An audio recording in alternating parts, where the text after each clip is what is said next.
نحمده ونصلي ونسلم على رسوله الكريم اما بعد اعوذ بالله من الشيطان الرجيم بسم الله الرحمن الرحيم يعتذرون إليكم إذا رجعتم إليهم قل لا تعتذروا لن نؤمن لكم قد نبأنا الله من أخباركم وسيرى الله عملكم ورسوله ثم تردون إلى عالم الغيب والشہادت فینبئکم بما کنتم تعملون صدق اللہ العظیم۔ 11واں پارہ ہے، اس میں 3 سورتیں ہیں۔ ایک تو سورہ توبہ ہے جو اس میں ختم ہوتا ہے، اور سورہ یونس ہے، اور اخیر میں سورہ ہود کی شروعات ہے۔ سب سے پہلی آیت جس کی میں نے تلاوت کی، منافقین کے تعلق سے اللہ تعالیٰ ان کے اعذار کے تعلق سے بیان کرتے ہیں کہ ان کے عذر کو ذرا قبول نہیں کرنا۔ پر اصل میں جنگ تبوک کا جب اعلان ہوا، سارے صحابہ کرام نبی اکرم صلی اللہ علیہ وسلم کے ساتھ تشریف لے گئے، تو لنگڑے عذر، لنگڑے بہانے بنا کر بعض لوگ رہ گئے، اور خاص طور پر ان میں منافق جو تھے، دل میں جن کی اسلام اور نبی صلی اللہ علیہ وسلم کی ذرا محبت نہیں، عظمت نہیں، عزت نہیں، یہ لوگ مدینہ منورہ کے اندر کچھ بہانے بنا کر رک گئے۔ جنگ جیت کر جب نبی اکرم صلی اللہ علیہ وسلم واپس تشریف لائے تو حضور صلی اللہ علیہ وسلم کے اپنا منہ اٹھا کر پہنچ گئے اور عذر کرنے لگے۔ اللہ تعالیٰ فرماتے ہیں یعتذرون الیکم اذا رجعتم الیہم، امام الانبیاء آپ کی خدمت میں یہ منافق پہنچ کر اب اپنا منہ اٹھا کر آئیں گے اور عذر کریں گے، بہانے کریں گے۔ قل، آپ کہہ دیجئے، لا تعتذروا، ٹائم از اوور، اب کچھ نہیں ہونے والا۔ اب تمہارا ایک عذر، ایک بہانہ نہ اللہ کو قبول ہے، اور جب اللہ کو قبول نہیں تو اللہ کے نبی کو بھی قبول نہیں۔ اور اصل میں جنگ ایک سینسٹیو ایشو ہوتا ہے، اس میں اسلام کی عزت کا مسئلہ ہوتا ہے، نبی کی عزت کا مسئلہ ہوتا ہے، اللہ تبارک و تعالیٰ کی عزت کا مسئلہ ہوتا ہے۔ نماز بھی حکم ہے، روزہ بھی حکم ہے۔ بندہ نماز وقت پہ نہیں پڑھتا تو بعد میں چل کر عذر کر لے یا توبہ کر لے، اللہ چاہے تو معاف کرتا ہے۔ اس لیے کہ نماز بندے کی آخرت کا مسئلہ ہے، اس میں اللہ کے نبی کی عزت کا یا اللہ کی عزت کا مسئلہ نہیں، کافروں کے سامنے فضیحت کرنے کا مسئلہ نہیں، بے عزت ہونے کا مسئلہ نہیں۔ لیکن جنگ اور جہاد اور قتال کا جب مسئلہ آتا ہے نا، تو کافروں کے سامنے اسلام کی عزت کا مسئلہ ان کے سامنے کھڑے ہوتا ہے۔ اب جب یہ منافق اپنے گھر بیٹھ جاتے ہیں، خدا نہ کرے کہ اگر جنگ ہار جاتے ہیں تو اس کا مطلب ہوتا ہے کہ اللہ کے نبی صلی اللہ علیہ وسلم کی عزت پر بات آتی ہے، اسلام کی عزت پر بات آتی ہے، اور اللہ تبارک و تعالیٰ کی توحید پر بات آتی ہے۔ لوگ انگلیاں اٹھانے لگیں گے، اگر اللہ تعالیٰ ہے تو جنگ کیسے مسلمان ہار جاتے ہیں؟ اگر اللہ کے نبی سچے ہیں تو معجزہ، کوئی کرامت بتا کر جنگ کو کیوں کامیاب نہیں کر سکتے؟ ایسی بہت ساری باتیں آتی، کافر بھی منہ اٹھا کر اعتراض کریں گے، منافق اعتراض کریں گے۔ اس لیے جنگ کا جب اعلان ہوتا ہے، وقت کے اوپر اللہ تبارک و تعالیٰ کی بات پر لبیک کہہ کر ہر ایک کو کمر باندھ کر میدان میں کود پڑنا ہوتا ہے، اور وقت کے اوپر جب کام کریں گے تو اس کے اندر اللہ کامیابی عطا کرتے ہیں۔ فرمایا کہ اللہ تعالیٰ نے بیان کر دیا تمہاری حالت کو، وَسَيَرَ اللَّهُ عَمَلَكُمْ وَرَسُولُهُ، اللہ کے نبی جانتے ہیں اور دیکھ رہے ہیں کہ جو کچھ تم کر رہے ہو، اور تمہارا مسئلہ جو ہے وہ غیب کا علم جاننے والے اللہ تعالیٰ ہی کی طرف پہنچتا ہے۔ پھر جب قیامت ہوگی تو اس وقت میں پتہ چلے گا کہ تمہارا حشر کیا ہونے والا ہے۔ تو اللہ تعالیٰ منافقین سے بڑے ناراض ہیں۔ پھر ان لوگوں نے اسلام کو بھوکلا کرنے کے لیے میٹنگ ہال بنانے کے بجائے ایک مسجد کی تعمیر کی، نام مسجد کا دیا، اور اس کے اندر یہ اسلام کے خلاف بغاوت کرتے ہوئے اللہ کے نبی اور اللہ، اسلام، شریعت، قرآن، دنیا، آخرت، جو کچھ کے اسلامی شعار تھے انہیں پامال کرنے کا انہوں نے منصوبہ بنایا اور اسے کامیاب کرنے کے لیے ایک مسجد بنائی اور اس افتتاح کے لیے، اوپننگ کے لیے نبی اکرم صلی اللہ علیہ وسلم کو بلایا۔ اللہ کے نبی، ہم بھی مسجدوں سے محبت رکھتے ہیں، آپ تشریف لائے، امامت کریں۔ تو حضور صلی اللہ علیہ وسلم کو اللہ تعالیٰ نے بیان کر دیا، قرآن نازل ہوا، جبریل علیہ السلام میری آیتوں کو لے کر آئے، والذین اتخذوا مسجدا ضرارا وکفرا وتفریقا بین المؤمنین وارصادا لمن حارب اللہ ورسولہ من قبل۔ اللہ کے نبی بالکل بھی قدم نہیں رکھنا، انہوں نے مسجد کے نام پر اصل میں ایک آگ لگائی ہے اسلام کے خلاف، اور اس کے اندر یہ لوگ بیٹھ کر آپ کے خلاف سازشیں کریں گے، صحابہ کے خلاف سازشیں کریں گے۔ مسجدن زرارن، فرمایا کہ یہ مسجد کے نام سے، لیکن یہ اصل میں نقصان پہنچانے، کفر اور مسلمانوں کے درمیان میں تفرقہ بازی کرنے کا ایک بہت بڑی عمارت ہے، بہت بڑا منصوبہ ہے۔ اللہ کے نبی صلی اللہ علیہ وسلم نے پھر حضرت علی رضی اللہ تعالیٰ عنہ کو بھیج کر اسے مسمار کرا دیا، اس مسجد کو ڈھا دیا۔ تو منافقوں کو بعد میں چل کر، جیسا کہ میں نے شروع میں کہا، 4 مہینوں کی مہلت دی گئی کہ 4 مہینوں کے بعد میں تمہیں مدینہ منورہ کو خالی کر کے یہاں سے نکل جانا ہے۔ اور منافقین کے تعلق سے اللہ نے دردناک عذابوں کا ذکر فرمایا کہ منافق جہنم کے اندر سب سے نچلے درجے کے اندر ہوں گے۔ پھر اللہ تعالیٰ نے سورہ توبہ کے اندر ایمان والوں کی 9 صفتوں کا ذکر فرمایا کہ صحابہ کرام کیا ہوتے ہیں، مسلمان کیا ہوتا ہے۔ التائبون، العابدون، الحامدون، السائحون، الراکعون، الساجدون، الآمرون بالمعروف والناہون عن المنکر والحافظون لحدود اللہ وبشر المؤمنین۔ اس میں صحابہ اکرام کے 9 کوالٹیز کا اللہ تعالیٰ نے ذکر فرمایا۔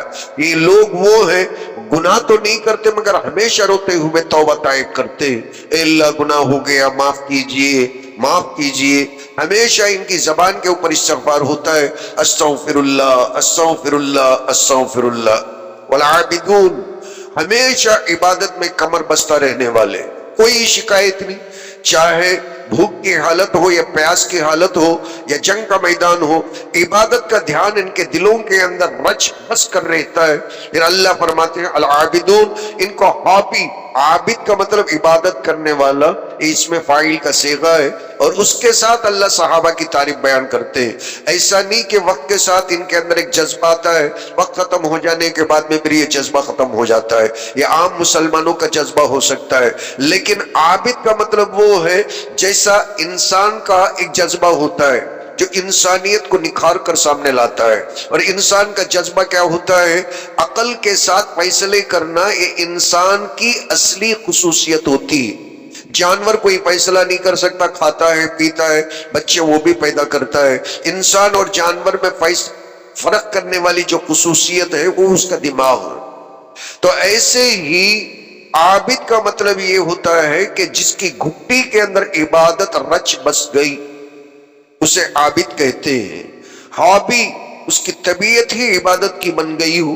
اللہ صحابہ کے بارے میں فرماتے ہیں التائب، وہ جو جس کی گھٹی کے اندر، جس کی سرشت کے اندر توبہ ہے، بس جب چاہے اور جب نہیں چاہے، بس مسلسل توبے کی عادت پڑی، عبادت کی عادت جس کی طبیعت بن گئی۔ الحامدون، ہمیشہ اللہ تعالیٰ کی تعریف کرنا جن کی سرشت بن گئی۔ سائحون، روزہ رکھنا جن کی سرشت بن گئی، سیزن میں روزہ رکھتے ہیں، ان سیزن میں آف ہو جاتے ہیں۔ فرمایا کہ سائحون، جن کا روزہ رکھنے کی طبیعت بن گئی یہ صحابہ۔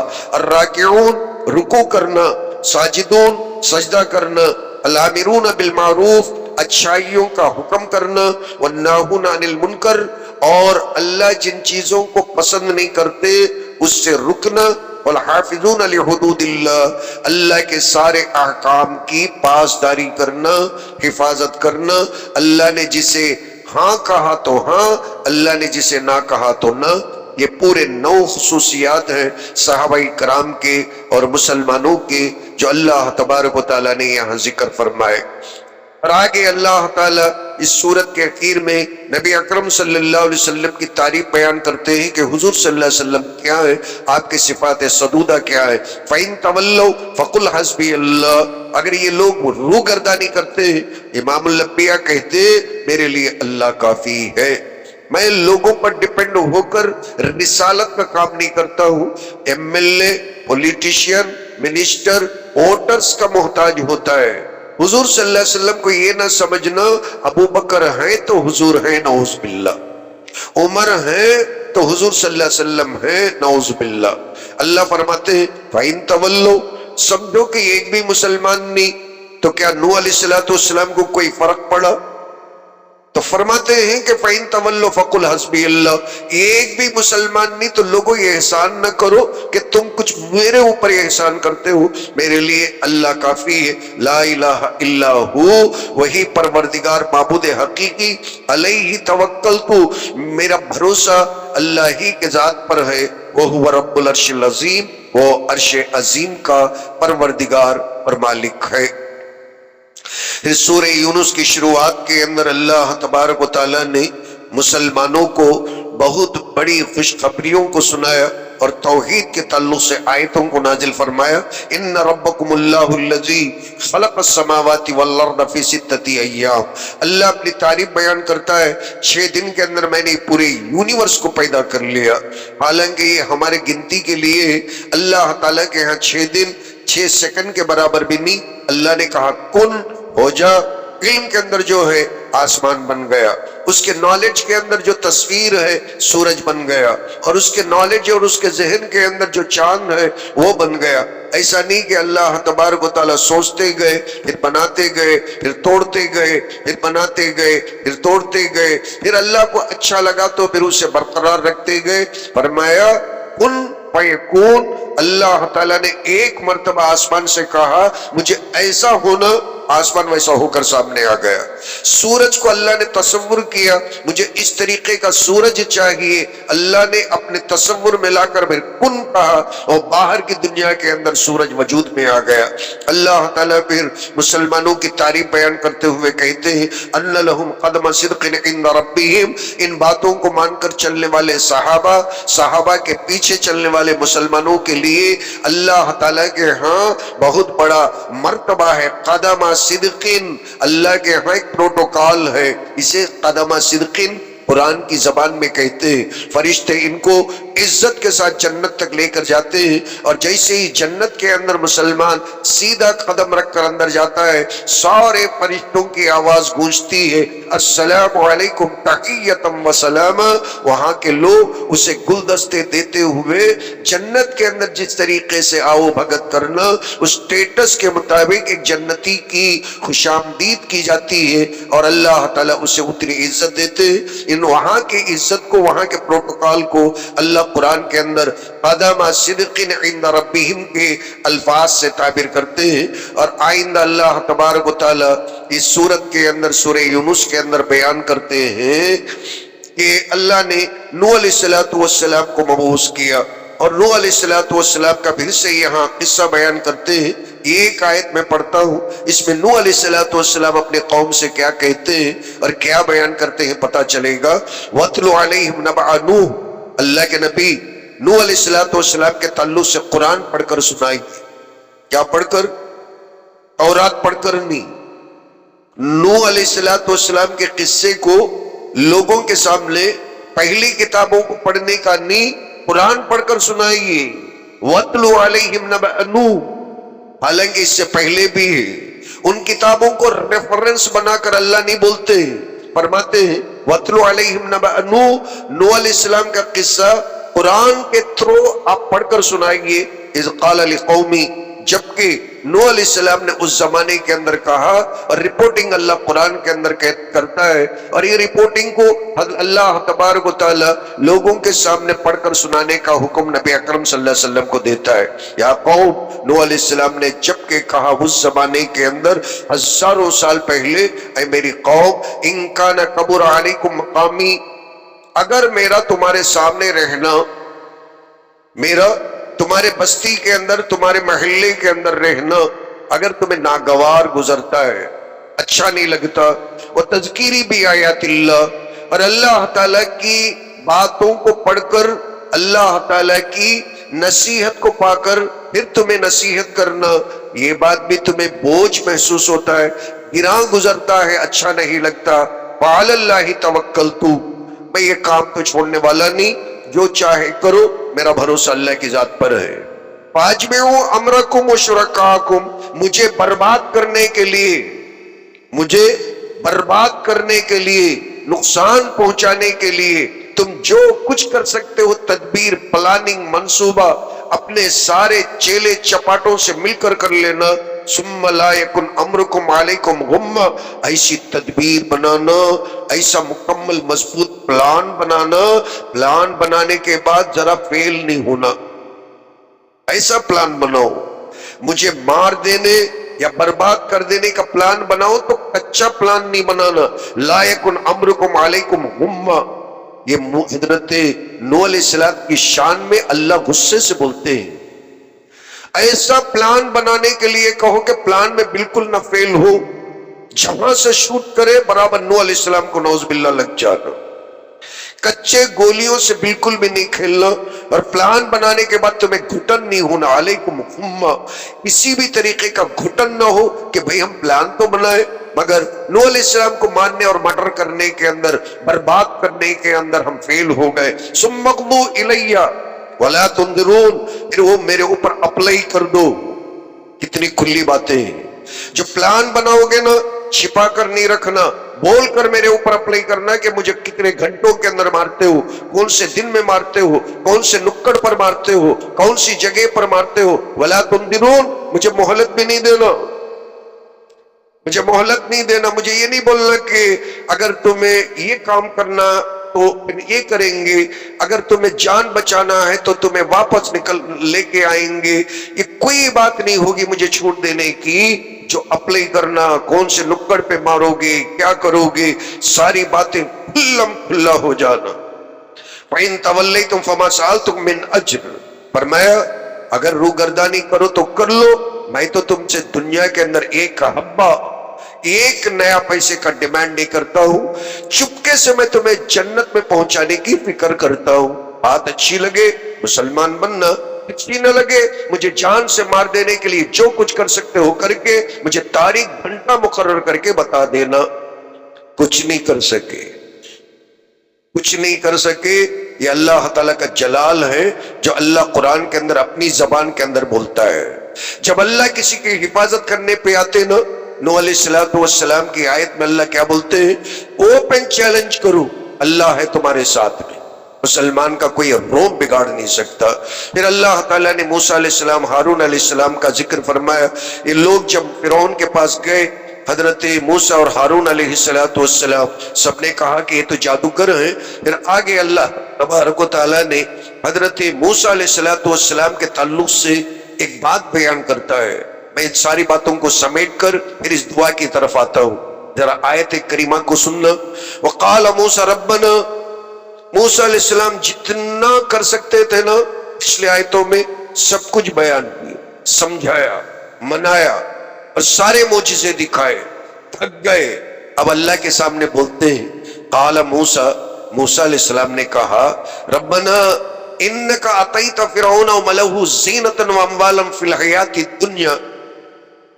مجھے معلوم پڑ گیا، اللہ موسیٰ کہتے ہیں اے اللہ مجھے معلوم ہو گیا کہ میں اتنا بولنے کے باوجود بھی فرعون کو اور فرعون کی جو لشکر ہے، اس کے جو کیبنٹ کے منسٹر ہیں، جو سردار سربرے ہیں، ان لوگوں کو دنیا کے اندر اور جو تو عزت عطا کیا ہے، مال دیا ہے، کھیت باغ باغیچے دیا ہے، سونے اور چاندی کے جھولے عطا فرمایا، اثر و رسوخ جو عطا فرمایا ہے، یہ ساری چیزیں زینت کا ترجمہ ہے.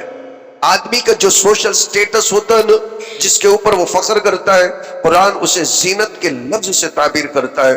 واموالا فی الحیات الدنیا، اور دنیاوی زندگی کے اندر ان لوگوں کو جو بہت بڑا مالدار بنایا. ربنا، اے اللہ، یہ بیچ میں بولتے ہیں ان کے اندر سے ایک غم، ایک درد، ایک کڑن ہے. پہلے کہا ربنا، اے میرے پروردگار، فرعون کے سرداروں کو آپ نے جو کچھ دیا ہے پھر یہ بولنے کے بعد میں دعا کرتے پھر درمیان میں کہتے ہیں ربنا اے اللہ مجھے معلوم پڑ گیا لیضلوا عن سبیلک، سب کچھ دے کر تو جنت کے راستے سے بھٹکا دینا چاہتا ہے نا، اتنا سب کچھ جو تجھ دیا ہے مجھے معلوم ہو گیا ہے راز کی بات کیا ہے، لیضلوا عن سبیلک، تیرے جنت کے راستے سے، تیری محبت کے راستے سے ان لوگوں کو بھٹکانے کے لیے تو دیا ہے، اتنا سب کچھ جو بھر بھر کے دیا، جنت سے ان لوگوں کو کارنر کر دینے کے لیے تو دیا ربنا۔ پھر دیکھو تیسرے مرتبہ کہتے ہیں مولا، اور جب یہ بات معلوم ہو گئی ہے اب میری دعا یہ ہے اطمس علی اموالہم، ان کے اپنے مال دولت کو، ان کے سوشل سٹیٹس کو مٹی چٹا دے، ان لوگوں کو فقیر بنا دے، ان لوگوں کو تباہ برباد کر دے، وَاشْدُدْ قُلُوبِهِمْ، اور ان کے دلوں کے منہ کو بند کر دے کہ قرآن کی ایک بات، تورات کی ایک بات، تیری ایک بات ان کے دلوں کے جھروکوں سے اندر نہ داخل ہو، فَلَا يُؤْمِنُوا، کسی بھی صورت میں ایمان نہیں لینا، فَلَا يُؤْمِنُوا، افاقہ کیا، ایسا کام کر جائے اللہ کہ کوئی بھی آ کر ان کو اگر ایمان کی دعوت دے، فَلَا يُؤْمِنُوا، کسی بھی صورت میں، یعنی سرکمسٹنسز، یہ لوگ مسلمان بالکل بھی نہ ہونا، حتیٰ یروا العذاب العلیم، جب موت آئے تو دردناک عذاب کو دیکھ لینا۔ یہ موسیٰ علیہ السلام کا جلال ہے، اور ان کی زبان میں اللہ تعالیٰ بولتے ہیں، تو ہمیں یہ نہیں سمجھنا کہ جسے اللہ تعالیٰ بھر بھر کر دیتے ہیں نا اللہ تعالیٰ خوش ہے۔ اللہ تعالیٰ کے نبی فرماتے ہیں معلوم پڑ گیا کہ جسے بھر کر دیتا ہے، پھر بھی یہ پرستی کے اندر کتنے بابا ہیں، کروڑ پتی ہیں کہ نہیں جی، کتنے بابا ہیں، مسجدوں کے اندر ڈانس کرتے ہوئے ہم فون میں دیکھتے ہیں، مسجدوں کے اندر ڈانس ہوتا ہے، پھر بھی ان کی مسجدیں تاج محل سے زیادہ چمکدار ہوتی ہیں، قلعوں سے زیادہ ہوتی ہیں، بابا سامنے بیٹھے ہوئے ہوتے ہیں، لوگ ان کے پیر چھوتے ہیں، سجدہ کرتے ہیں، پاگلوں کی طرح ڈانس کرتے ہیں، مسجدوں کی بے حرمتی ہوتی ہے، اللہ پھر بھی پیٹ بھر کھانا کھلاتے ہیں کہ نہیں، وہاں بھی اذان ہوتی ہے، ساری چیزیں ہوتی ہیں، لیکن حضرت موسیٰ فرماتے ہیں یہ سب اللہ بھر کر اس لیے دیتا ہے وَلَا يُؤْمِنُوا، ہرگز اللہ ایمان دینا نہیں چاہتے، یہاں تک کہ موت کے وقت میں یہ جہنم کے عذاب کو آنکھوں سے دیکھ لیتے ہیں، اس لیے اللہ یہ سب کچھ کراتے ہیں۔ جہاں جہاں سجدے ہوتے ہیں اللہ تعالیٰ کی غیرت طوفان کی طرح امنڈ کراتی ہے، اللہ صبور ہے، اللہ برداشت کرتے ہوئے کھانا پہنچاتے ہیں۔ میکائیل سے کہتے ہیں اگر مسلمان کو ایک اڈلی دیتا ہے اسے بریانی کھلانا، اگر اسے فاقہ رکھتا ہے تو پھر اس کے پورے خاندان کو 7 پیڑھیوں تک اسے سونے کے بسکٹ کھلانا، اس لیے کہ دنیا کے اندر جو کھا لے اللہ تبارک و تعالیٰ کا صبر کا پیمانہ لبریز ہو جاتا ہے، اور اللہ تعالیٰ اسے کیفر کردار کو پہنچا دیتے ہیں۔ اللہ تبارک و تعالیٰ مجھے بھی اور آپ کو نبی اکرم صلی اللہ علیہ وسلم کے نقش قدم پر چلنے اور حضور صلی اللہ علیہ وسلم نے جو دعائیں مانگی ہیں اس کے حقدار بننے، اس پر مکمل طریقے سے اترنے کی توفیق عطا فرمائے۔ سبحان اللہ و بحمدی، سبحانک اللہم و بحمدک، ونشہد ان لا الہ الا انت ونستغفرک ونتوب الیک۔